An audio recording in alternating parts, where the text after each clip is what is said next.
I'll call our meeting to order and ask Councilman Woods to give us, to have our invocation.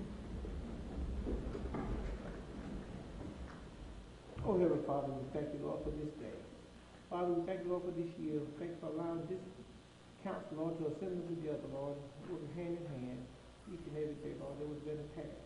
There was a task that we still got, Lord, we made it through. Father, we ask that you continue, Lord, to be with us.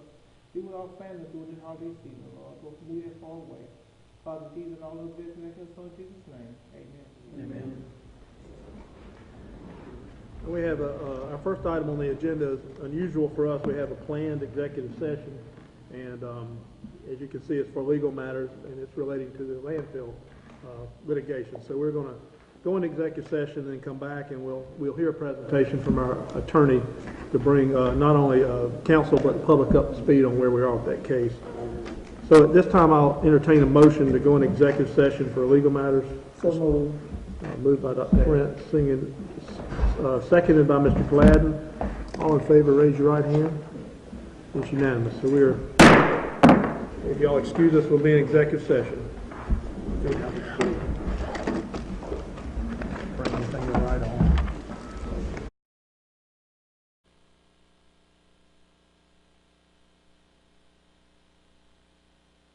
Back in open session. We took no votes or made no decisions in executive session. We had a motion, Dr. Prince, and a second by Mr. Steen to come out of executive session and return to open session. So we'll proceed with the agenda.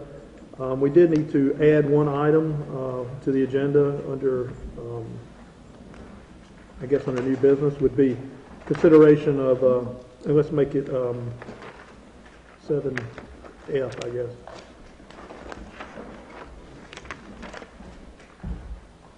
It would be consideration of staff, legal counsel's recommendation to council regarding the litigation going on with the landfill.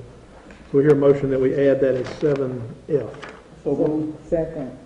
Mr. Woods makes a motion, Dr. Prince seconds. All those in favor, raise your right hand. It's unanimous to add that, and I should misspoke. We're approving their regular agenda as well, so there's no issues with that. Okay.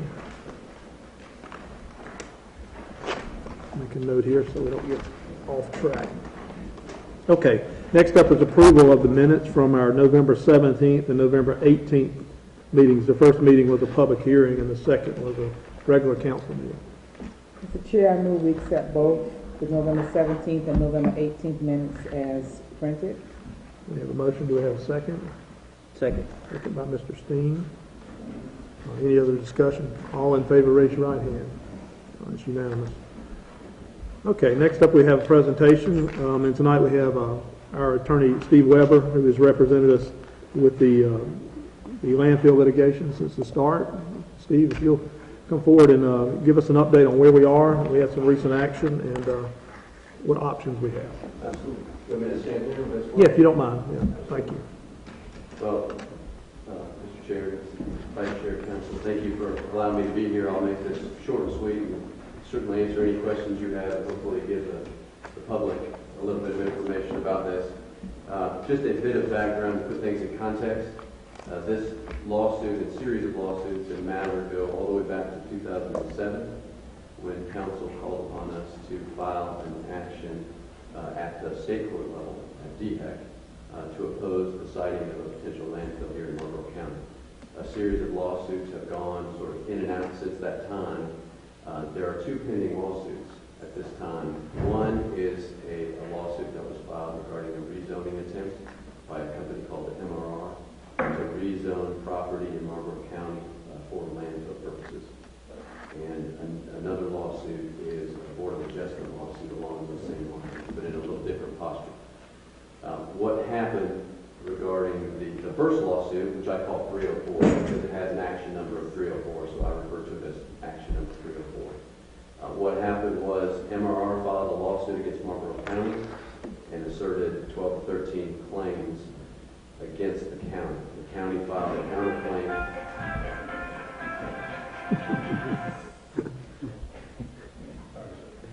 All right. The county filed counterclaims against MRR for things like unfair trade practices and other items. Immediately when we received the lawsuit, we filed a motion to dismiss with the court. Judge Nettles granted our motion to dismiss most of the lawsuit, not all of the lawsuit. There are still a few claims pending. MRR filed an appeal to the South Carolina Court of Appeals, and the Court of Appeals denied that appeal. MRR filed another appeal to the South Carolina Supreme Court. The South Carolina Supreme Court recently denied that appeal. So that's why we've been in hiatus, and that's why you haven't seen me for a while, which is a good thing for you all, that I'm not here much. What has happened most recently, and the reason I'm here, is if you do not succeed at the state Supreme Court level, and under certain conditions, you can file at the United States Supreme Court. MRR filed a petition to have the United States Supreme Court hear this lawsuit. I have the petition here. I've given you each a copy. The petition is on the public docket, and I have some extra copies as well. The Supreme Court has a lot of tradition, requires these to be published. That's why it looks like a book and not just a brief. And basically what MRR is saying is that the county denied MRR substantive due process in not agreeing to the rezoning. And so that's where it sits right now. It was docketed on November 28th, which means we need to respond by December 28th if we choose to respond, which is another reason why I'm here tonight. Basically what I'm asking is council's advice regarding how you want me to proceed. There are a couple of options, and before I get there, I'd like to say kind of what will happen going forward. This is called a petition for writ of certiorari, or writ of cert, we call it, and that is asking the United States Supreme Court, please hear this case. The Supreme Court can choose to hear it or not. I've heard the figure that they choose to hear less than 1% of cases. It depends on the case. The U.S. Supreme Court, as you know, is kind of a policy court. They hear things like voting appeals and gay marriage and abortion, things like that that really are policy related to the country. It's not a court of correction to try to correct mistakes from state courts. But they certainly have the right, MRR has the right to take this up to the U.S. Supreme Court, and they've done so. So we have an option right now to file an opposition to the petition, which basically means they say, Supreme Court, please hear this. We would file a petition saying there's no need to hear this. It's been decided at the state court level. That's one option. That would be due on December 22nd. We'd probably file it a little bit earlier because of the holidays. And what we would do is basically just file a short response that would look just like this, and I would work with your county attorney on that. The second option is we can waive that. And I have a waiver form with me that you could sign that says, we don't want to file an opposition. That doesn't mean the Supreme Court will hear it. It just means that there's no opposition on file from Marlboro County. And again, the chances probably would be low that the Supreme Court would hear it, but certainly they could.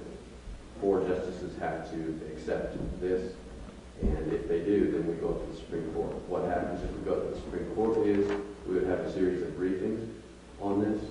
We probably would have a mediation. A federal mediator would get involved. We'd try to settle the case at mediation, and ultimately, if oral arguments accepted, we would go argue for the U.S. Supreme Court. I would love all of you to be there for that argument. It's podcast across the world, so everybody can hear it. If you couldn't make it, citizens of Marlboro could hear it. They could certainly come up to D.C. and argue. So that would be the next option. So right now before you is whether you would like us to file a petition, an opposition to the petition for writ of cert, or if you'd like to waive that. So that's really where we are. And the final thing I'd like to say is that in South Carolina, if you file an appeal to the South Carolina Supreme Court and you lose that appeal, then you have to pay the costs of the other side. And there's a limit on the amount of costs you can pay. But since MRR lost this round of lawsuits, they sent us a check covering the costs, which I've handed to the chairman. So at least it's nice for the county to get a little bit of money back because of the lawsuit. So I would request wherever it falls in your agenda for council to consider whether to file the opposition petition or have that waived, and we'll go from there. That's all I have, unless there are questions. Does anyone on council have any questions? Staff? Eastman. We appreciate it, Steve. I'll note that we've spent how much to date on this? Did you say that? I'm sorry. How much have we spent fighting the landfill so far? Well, it's probably, and I don't have the exact figure, Well, but it's probably over $200,000. Yeah. And if we go up to the Supreme Court and argue it, it would be substantially more, obviously. Where we are in the litigation, just I'm on a bit of a tangent, but I think it's important to know that if this lawsuit comes back to Marlboro County, whether the Supreme Court accepts it or denies it, we're really at the beginning. Because we filed that motion to dismiss to try to save the county money and end it early, we still have to go through the entire lawsuit, have discovery, have depositions, and ultimately have a trial here in Marlboro County. So we're really at the very beginning, even though we're 7 years in. It's hard to believe. What are the total legal fees we've spent? Total cost somewhere around $650,000. Okay. And we appreciate the check. It was for $1,500. Which is no fault of Steve's, as far as we know. And just to put some perspective on that, is by statute, they can only pay for copying fees and for things like that. So it was, and it was just for the appeal itself, not for the entire 7 years. So. Well, we thank you for the work you're doing. It is a long fight. Seemed like we've been doing it for 7 years. That's a long time, as long as I've been on council. And it's unfortunate we're in this situation. A lot of this was brought on by people in our own community, but anyway, we'll keep fighting, assuming council votes that way later on in the agenda. Anyone? I'm happy to stay and wait for the vote, or Mr. Easterling can give that to me. I think you'll find we move pretty fast here. So I'd like to wait if I would. yeah. But I'll tell you that, and I won't even charge it away. So I appreciate it, and I'd love to wait. Thank you. Thanks, Steve. Anybody else have a comment on?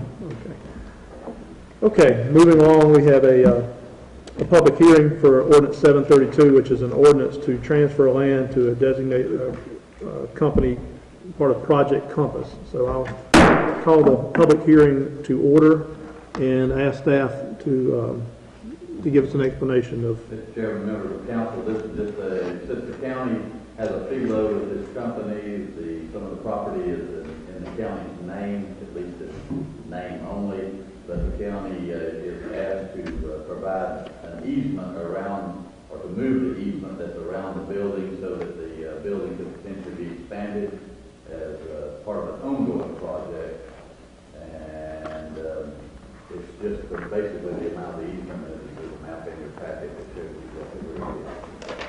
And just for the record and for the public, FELO is a tax, an incentive we provided to reduce their property taxes a long time ago. And I believe the old way they did it, you had to leave it in the county's name, and I think that's changed now. So anytime they do anything, we have to approve it. Do we have any comments from the public on this subject? Any comments from council or questions? Okay, hearing none, we'll close the public hearing and move right into old business. The first item is the same topic, an ordinance to transfer land to the designated company, Project Compass. This is the second reading. Of course, there'll be a third reading. Do we have any questions or need any further explanation? Is there a motion we approve the second reading? I'll make such a motion. Mr. Allen, is there a second? Second. Dr. Prince. Any further discussion? All in favor, raise your right hand. It's unanimous.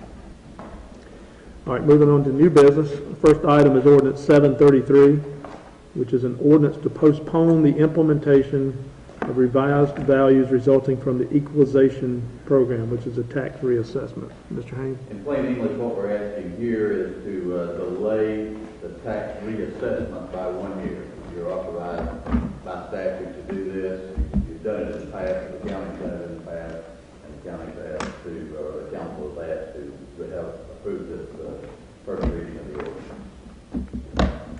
ordinance. I guess I'll ask, why do we need to delay it for a year? Well, I think we're actually delaying to make it 5 years since the last delay. Okay. The whole process has been delayed because of historic delays. So we're just continuing to follow the pattern that we've said. Okay. Anybody have any questions? Do I hear a motion, we approve the first reading of ordinance 733? I make a motion, we approve ordinance 733, third reading. Okay. Is there a second? I'll second. Mr. Allen? Any other questions or discussion? All in favor, raise your right hand. It's unanimous. Next is Resolution 12-1401, a resolution in opposition to legislative efforts to transfer state-owned roads to local governments. Mr. Haynes? This is a request from council, actually. We've brought to your attention the fact that there is legislative effort to, or seems to be some discussion about the legislature wanting to change actually the state ownership or the ownership of state roads to the county in some areas, and it's an effort on the part of the state to save money, in plain English. But at the same time, of course, they're promising to fully fund the local government fund, which hadn't been fully funded ever, to my knowledge. And even if it were fully funded, then you probably couldn't pay the maintenance on the roads that would be transferred to the county. So it seems to be a no-win situation for at least us in Marlboro County. So we've prepared the resolution for your consideration, stating your opposition to this transfer of state-owned roads. Okay. Any questions or comments? I know we have our new representative, Ms. Hennigan, here, so you get to, we can hand deliver it to you. We did one previously for the local government fund, and I know we saw Senator Williams in the parade, so it seems to be more of an upstate, larger communities that have a little more of a tax base doing this, and unfortunately at the expense of the rural poor counties like ours. Is there a motion that we approve the resolution? Mr. Blackman? Second. Seconded by Mr. Steen. All in favor, raise your right hand. It's unanimous. Next is Resolution 12-1402, a resolution ratifying a mutual aid agreement between the Chesterfield County Sheriff's Department and the Marlboro County Sheriff's Department. Mr. Haynes? Mr. Chairman, members of the council, this mutual aid agreement actually existed, except the sheriff in Chesterfield County has changed, so it's between the sheriffs that needs to be approved by each county. Chesterfield County has approved, you're asked to consider and approve the resolution ratifying the mutual aid agreement. And a mutual aid agreement is an agreement that the counties would assist one another in emergency situations where their help may be needed in any other county. Okay, any comments? Is there a motion we approve the Resolution 12-1402? Mr. Gladden? Second. Seconded by Mr. Woods. All in favor, raise your right hand. It's unanimous. Yeah. Thank you, Carl. I don't know whose car that is, but it's not Mr. Nichols, it's his phone. Is that your car making that noise? And if it's connected to your phone or not. Next under new business is a review and approval of the proposed resolution and the letter of conditions presented by USDA Rural Development for the library bookmobile. Mr. Haynes?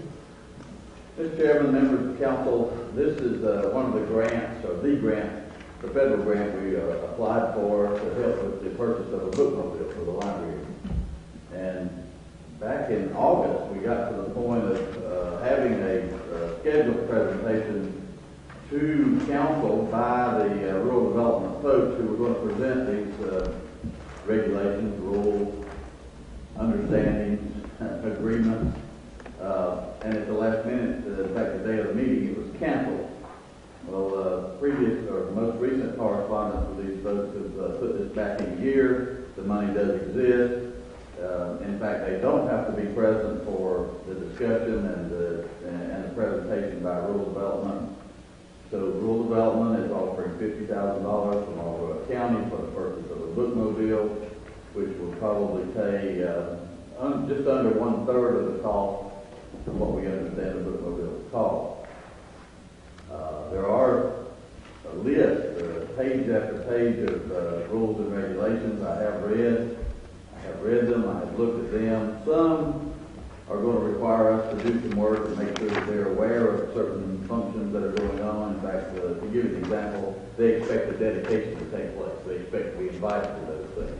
They expect the public to be involved in the process. And I think we've had all kinds of public hearings and discussions, so we'll probably have to go back and prove that we've done those things. But again, we seem to have met all the rules and all the conditions that they could place on this $50,000.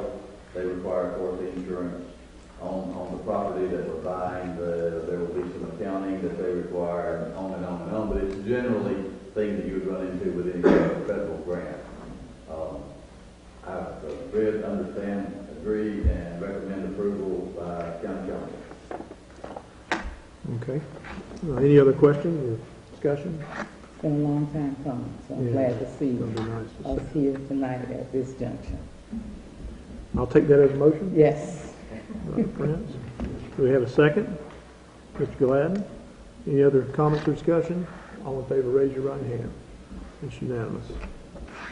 All right. Next up is item E, which is approval of our regular meeting schedule for 2015. It's in your packet. It's basically the second Tuesday with some exceptions. And, as you know, occasionally we'll change a meeting, but this gives us a basic outline of our schedule for the next year. And I believe we have to publish that in the newspaper as well. Do I hear a motion we approve the meeting schedule as presented? So moved. Mr. Steen, is there a second? Second by Mr. Woods. All in favor, raise your right hand. It's unanimous. Next up is item that we added, item F, which is consideration of the options presented by our legal counsel regarding the landfill legislation or litigation. And the way I understand it, our first option would be to waive our right to oppose. Or if you don't mind, if you'll restate the two options clearly so we can vote. Sure. Yeah, the two options would be that we can waive our right to oppose the petition. In other words, we wouldn't file an opposition brief. And the other option would be to go ahead and file an opposition brief so that the Supreme Court has both before it when it makes its decision. Okay.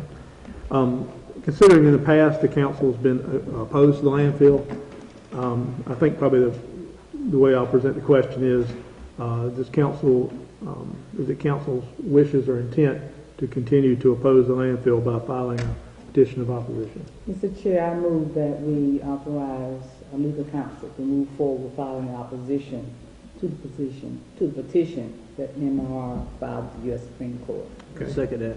Seconded by Mr. Steen. Any discussion? All in favor of continuing to fight the landfill, raise your right hand. It's unanimous. And just for the record, make sure everyone, for the record and the public here and the newspaper, that this sends a clear message that Marlboro County Council wants to continue to fight the landfill. We've been fighting this for 7 years, and we're not inclined at this time to stop.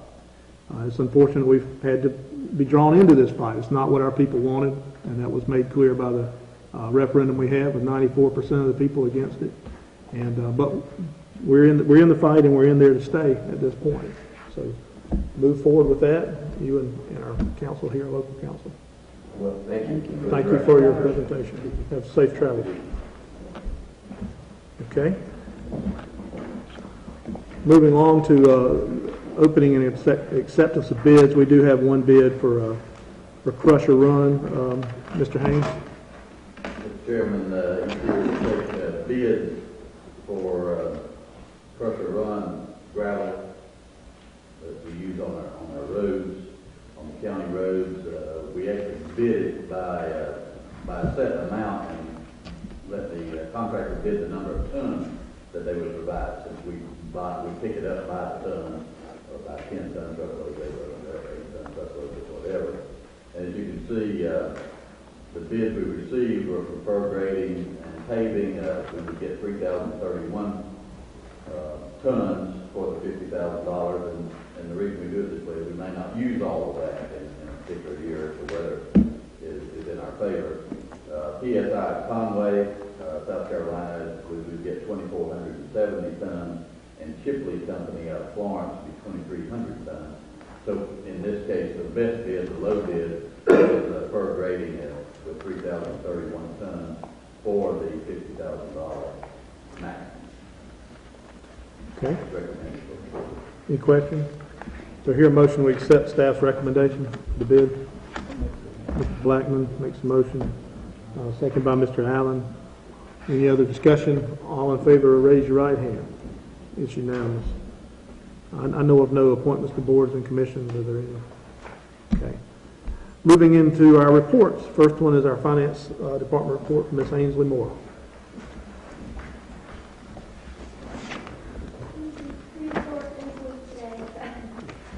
sir. Mr. Chair, members of the council. For the month of November, expenditures were at 39% of the budgeted amount, which is actually slightly under budget for this point in the fiscal year. There was only a slight change in revenues for the month of November. The tax collection should have a significant increase in December, and this should bring budgeted revenue amount more in line with expenses.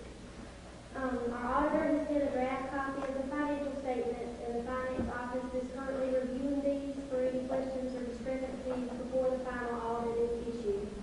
And I'm still monitoring legislation on local government funding, but since the last meeting, there still hasn't been any change in the status of the issue. Okay. Any questions? Any questions?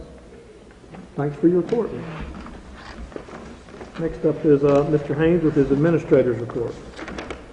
Mr. Chairman, members of council, tell you a story first.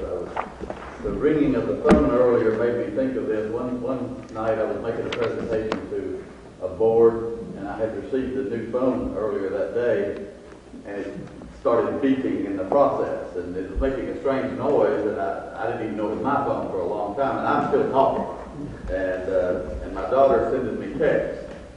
And so I finally realized it was my phone. I pulled it out of my pocket, look at it, I can't figure out how to turn it off. It's still beeping. I'm still trying to make a report, or still trying to talk and act like there's nothing going on. Of course, it made for a funny show when you looked at it on tape or whatever, but I was trying to act like nothing was happening and sneaking the phone out of my pocket to look at it and try to turn it off. Anyway, as we usually do at this time, we announce and commend those employees with 5 or more years of service to the county. We have Channing Covington, who has 10 years of service, Amanda Hill, 6 years of service, Mary Hood, 8 years of service, and Kenneth McLean, 16 years of service. All that service is through the month of November. We, just as a notification that we've received something that you should be aware of, we have received a public notice of a draft air permit from Flakeboard America Limited, and I think, in fact, now the name has changed, but we all know who that is. They're announcing their intent to modify existing equipment and install new equipment. Interested persons may review the materials drafted and maintain the DHEC for this facility. So there are some permits being filed for the Flakeboard operation here in the county. Just as information to council, we were advised just a couple of weeks ago that MetroCast Communications is no longer going to air our shows on what I would call the public access channel, local government channel, whatever you want to call it. They're no longer going to provide that service to the county. We started reviewing the franchises or the franchise document that we can find to see if there's any requirement that this channel be offered. And there doesn't seem to be any requirement that we can find. The option, of course, is to get a YouTube channel or internet channel, whatever you want to call it, and make these CDs, DVDs available to the public that way. And that right now is the plan. We're also, I'm going to go through the process of making our feelings known that we think it's a shortcut. We think it's a shortfall. We think it's something that should be provided to the community here, and it's not being provided by the cable company. We did receive the plans for the Humane Society, the new building, the Oz Graham Center, the layout that we need to create there for using that building as a animal shelter. I'm working on that. I'm trying to get that done, or we'll try to get that done as design build by a contractor, so that we don't have to make specs with all the different changes to it, but we'll allow a lot of local folks to be involved in that process. We're trying not to leave anybody out of that.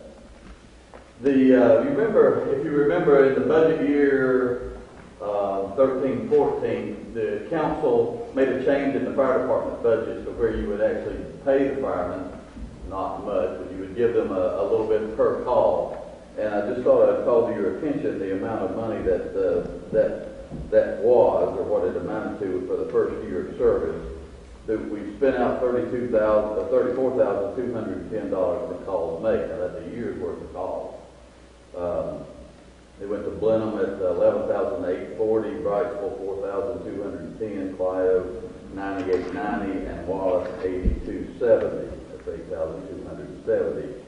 And there were payments as low as $10. That'd be an individual who went to one fire, and I think the highest one I saw was under $10,000. Somebody went to maybe there was a payout of up to $9,000. I'm not. That doesn't sound quite right there. Once I say it, I think $900 was the amount. It's been a while since I looked at the detailed numbers. There is a CTC, a County Transportation Committee statewide meeting on Thursday, December the 11th at 9 a.m. It'll be held in the Assembly Room, South Carolina Department of Archives and History Building at Parkland Road in Columbia. You're invited to attend if you desire. Friends of the library, the Marion Ellen Wright Library, have invited folks to participate in a Be a Friend, Buy a Brick fundraiser, which will continue until Tuesday, December the 30th. Bricks are 4x8, and each one can be inscribed with up to 3 lines, up to 14 characters per line. They're available for purchase at $50 per brick to commemorate a special occasion or a lasting memorial for a beloved relative, friend, or organization. They'll be installed, the bricks will be installed by the summer of 2015.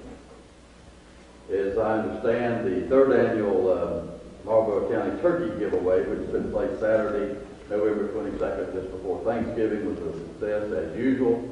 And this event was sponsored by Piggly Wiggly, Scotty's Drugs, USA Waste and Recycling, and Marlboro County Council. And we thank all those folks who were involved, and council, all the folks who were involved in making the turkey available to our citizens. The county has, since the last meeting, has had the 3rd annual County Employee Christmas Dinner. It was held this past Thursday at the Berea Center, and I think was a success. We always make notes for the coming year so we can go back and see the things that went wrong. We had a few things that didn't go quite right this year. We did have gifts for all the employees in attendance. I think the food was great. We had many people throughout the community donating door prizes, local businesses, yourselves, department heads, just anybody we asked pretty much was able to help us out in some way. So we had this year we changed around a little bit and had some grand prizes at the end of the drawing, and I think the employees seem to like that. So we'll continue with the process, and we're willing to listen to any ideas for improvement that you or anybody may have. Council has been invited to join Dillon County Council in honoring outgoing Councilman Andrew DuBois Graves and Joe Johnson at a drop-in tomorrow. That's Wednesday, December 10th, from 2:30 to 3:30 at the Dillon County Administrative Offices, which is located there beside the courthouse on 109 South 3rd Avenue in Dillon. Those guys are going off council. As a reminder to you, the county is sponsoring a float in Clio, the Christmas parade, which is Thursday, December the 11th at 4 p.m. I think Councilman Woods was telling me that the School of Discovery kids are actually riding the float, so that there may not be room for all of them. So. But I just want you to know the county is involved in the Clio parade. The Marlboro County Economic Development Partnership holiday drop-in is scheduled for Monday, December 15th from 4 to 7. Put that on your calendar, please. And the County Employee Christmas drop-in at the Administration Building is Wednesday, December 17th from 11 to 1. Be sure to stop by to say hello to all the crowd, all the employees who will be there. Here's something different. You're invited to come and see a mock-up of the building layout for the new facility planned by Scotland Healthcare Systems. It's out at the old Winn-Dixie, or the former Winn-Dixie building on Highway 9, Thursday, December 11th at 6 p.m. What they are doing is laying out the building that they'll draw on the inside of that building so that you could actually walk in and see where the hallways would be or what they'll look like, see the layout of the rooms, and that way folks in the construction business or people having things built can pick up problems in the layout or the flow of people. And in fact, that may be one of the reasons for having it over to the public is to see how the traffic flows and if they see any problems in what we're doing there. Early this afternoon, Ms. McGraw and myself and purchasing agent sat down and received or reviewed the final numbers for the bookmobile that we've talked about now for over a year, it seems. That the bookmobile we found can be purchased on state contract. So that was good for us, so we don't have to sit and the three of us try to write specifications on how to make a step van a bookmobile. You know, it's easy to get the mobile part, but adding the book part to it gets a little more complicated. Because of the action you've taken tonight in approving the conditions, we can place the order as early as tomorrow. On the negative side, later this afternoon, we found, Ms. McGraw found that there seems to be up to a 300-day wait. So we're looking at next fall if we have the maximum wait. But we'll see, and hopefully we can process that on along and get it started at least, even if we have the full waiting time. And I will call your attention, I know it's dark now, but as you leave or this afternoon, you may have seen that we have the brick framework built for the new county administration building sign on the corner facing the square. Kind of replaces the sign that was there, but this brickwork will match the brickwork that's out on the highways on the Welcome to Marlboro County sign. So you'll see the brick framework, and we'll get the sign ordered now that we can make sure what the space is and the final spacing is in the brickwork. We can order the sign that will hang there and announce that it's the administration building. I can answer any questions that you might have. I have a question concerning the cable company not broadcasting on that what we thought was a public interest channel. The city has a channel where they have a continuous loop, and I would like for you to check with the administrator to see if the company is providing that to the city free of charge, or if they pay for it, and explore the possibilities of if we should purchase along, maybe partner with the school district. I know everything's on YouTube, but some people may not have an hour or 2 hours on a cell phone or an iPad just to watch a meeting, and it is a convenience. So if the cost isn't prohibitive, that's something we may want to take a look at. Thank you. And the money that's left over from the unspent funds, can that be carried over? Or do they have a list of things they need to buy? Or they're just scrambling to buy things because there's extra money? Fire department. Fire department. Oh, no, we're limited in what we can do with that. So They're it would limited. come back as a budget amendment Okay. if it won't just be spent. Okay. No, it was actually for specific, is the reimbursed firemen. I mean, so, and it's hard to tell. Some years you'll have more fires than you do other years. So, you know, when they try to do a real good job of fire prevention. Right. So it just depends. Next year you could have a higher call So this volume. one to be carried over? And it would be carried. Yeah, it would be Oh, carried okay. over. Yeah, Right. yeah, it wouldn't be just spent. It I mean, that's what sounds it's like for. they're making plans to just spend it because it's Christmas. No, and our fiscal Okay. year runs Or through Or June we anyway. can, yeah, oh, okay. So it's not a calendar year thing. Or we can give them more money, just left And of over. course, at the end of it was the a year, guess give when them we set the bonus. number of calls. Yeah. Yeah. Okay. Any other questions, or? That's it. Okay. I did, on the MetroCast thing, you know, I hear more and more complaints about their service, one of them coming from me. And, you know, I don't usually say this from the chairman's spot, but it doesn't make it any better that they've decided to drop a public access channel, which I can't imagine cost a lot of money to add one more little thing on there. And I had asked staff to look into whether we had to give them a franchise agreement, basically a license to operate in the county. And Mr. Easterlin did look into it, and we don't do that anymore. They may do it in the city, but I think that's as well been taken over by the state, franchise agreement, I'm not sure. Because we used to have a way to compel them to do things. We don't have that anymore, but it's just, you know, poor service and prices going up and dropping things that show good faith toward the community. Not usually a good business plan. But anyway, and I wanted to thank as Dr. Prince did, to thank Dr. Prince and staff and everyone that worked on the bookmobile funding. I know that it took a while, and I know that, you know, we had some back and forth internally, but it did work out to where we were able to get funding from outside sources that, and our own sources that helped us, and then we can use the money we didn't spend to maintain the thing. I'd like to add, I was going to do it later, but since you Go were ahead. talking about it, Miss Virginia McGraw, the director, is responsible for raising, through grants and donations, 95% of the money for the cost of the bookmobile. And that's quite a feat given today's economy. So we thank her for her service Did a great and job. dedication to this, because it's much needed by the county. Thank Great you, job. Ms. McGraw. Okay. Any other questions of Mr. Haynes' report? And we have no one signed up to speak before council, so we'll move to the comments from the council members and start with Mr. Woods. First of all, I'd like to commend the staff for the Christmas dinner. I think everything was awesome. You know, I got several phone calls and actually thanking us for the gifts and so forth.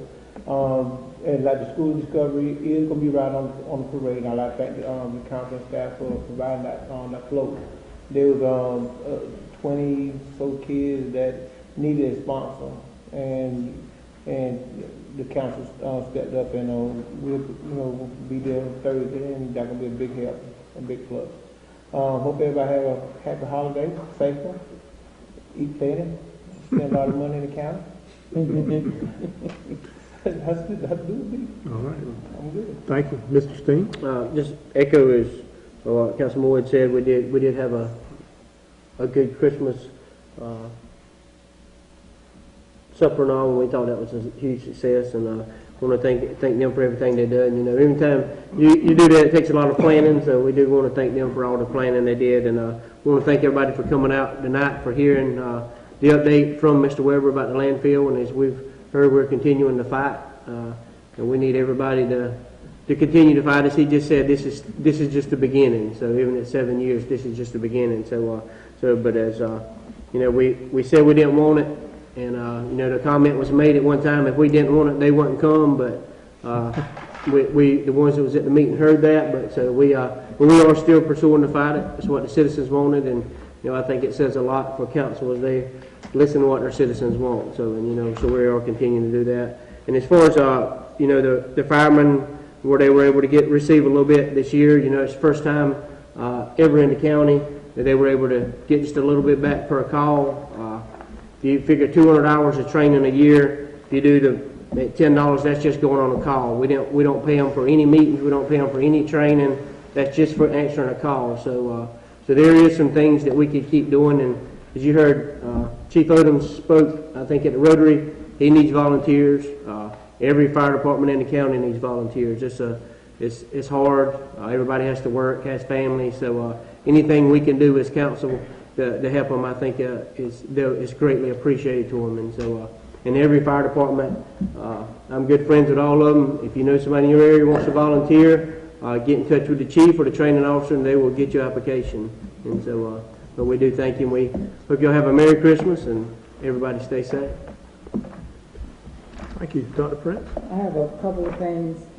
First, behind all the information for the bids on the department head reports, there is a very comprehensive report from the Ms. McGraw on the accomplishments of the library from 2010 to 2014. You'll be amazed at the kinds of programs and services and monies for these that have been raised. So it's more than just about checking out books. The next thing is I'm requesting that our legislative delegation draft and present 2 resolutions. One in support of full funding of the local government fund, and the second one, opposition under no uncertain terms of turning over state roads to the county, and that they present these resolutions on the floor of the House and the Senate to publicly show their support for what the county is saying and other counties are saying. We need them to come out and not just say, oh yeah, we support this, but prove it by doing this action. I'd like to have the packet sent to me. I like it in paper, but for archiving, if you could send it electronically, because I think it is online, so that will be a help to me. And if there's any request for my email address, the one that was given to me earlier this year, Marlboro County Council District 5 at gmail.com, is my public email address. I appreciate respecting my privacy, but I do have a public one, so anybody that wants the access to that one, please give them that one for me. Wright High School was the name of the school before consolidation and integration. Had a reunion a couple of weeks ago, and I made a challenge when they asked me to speak. I was happy to speak to them. They need a project other than just meeting to have a dance and have a dinner. So I told them that the school district had given the county the upper part, the gym and the classrooms, and I challenged them to support the programs and to give money to renovate, and maybe they meet again in 2 years, they could have their affairs there. Grover McQueen, a human resource person, went to that school. I think he didn't graduate, but his older sisters did. He was very excited, so I'd like for Grover and Gary to get on board, and Grover has the contacts. You know, he can build support, they can sponsor teams and do those kinds of things. So I think we can get some help from the former people that attended that school on that project. So that's it. Have a good holiday, everybody. Spend as much money as you can in Marlboro County. We need the tax money. Thanks. Mr. Blackman? I'd just like to announce that we're going to get a new veterinary's office here in Bennettsville, and the name of it will be Bennettsville Animal Hospital, and it'll be opened up by my daughter, which is Dr. Casey Blackman, and Dr. Robert Hooker from Dillon, and that'll be right here on the Hamlet Highway. So, and they're going to open up January the 5th, and you know, I just want everybody to know, and it's just good to know they go off to school and come back to the county. Right. You know, don't leave us, you know. So I'm glad that she's done that, and you know, I just want to wish y'all a Merry Christmas. Congratulations. And a doctor in the family. Yeah. I'd like to work on you a little bit. Well, thanks, Mr. Blackman. Congratulations to your daughter. I know my father's already had to take an animal down, and she's helped them with that, so that was good. Mr. Allen? Well, I'd just like to thank the staff. A lot of times they don't get enough credit. We sit up here and do a lot of talking, but they have to do a lot of the walking. And I'd like to wish everybody a Merry Christmas. Mr. Gladden? Yeah, I'm in the defense mode also. I want to thank our administrator for what he took us past year. I mean, an excellent job. I really appreciate that. My third council, she keeps us up to date. That is everything that goes on. That means a lot. Then Queen, appreciate what you do, getting the word out to the newspaper. It means a lot. Get away, like you said, it was a success. So it was really great. There was a few things that was left out that I'd like to bring up today. One was the Pepsi plant. They donated sodas to everybody that was here, you know, and they gave out well over 1,000 sodas. Really appreciate that. AMI Kids, which is an organization that we really need to look at and be very proud of. They do an excellent job. And the kids come out every year and they work with us. And I want to thank them. Bennettsville Police Department for the security. You know, when you got 1,000 more people together, you need security. And they do a very, very good job. So, from the track. And long ago, of the supporters that came out for it. You know.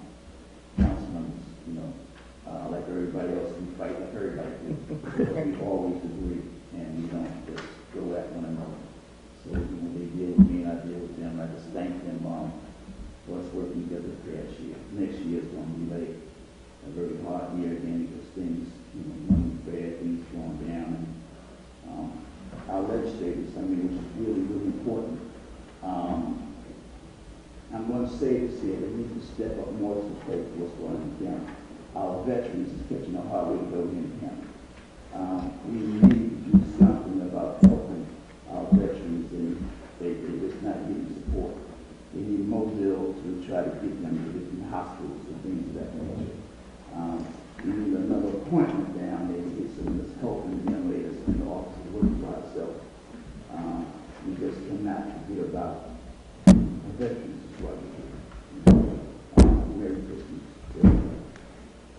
Thanks. I just echo what everyone else has said, and want to thank our staff. There's a lot of stuff that goes on that people don't even realize.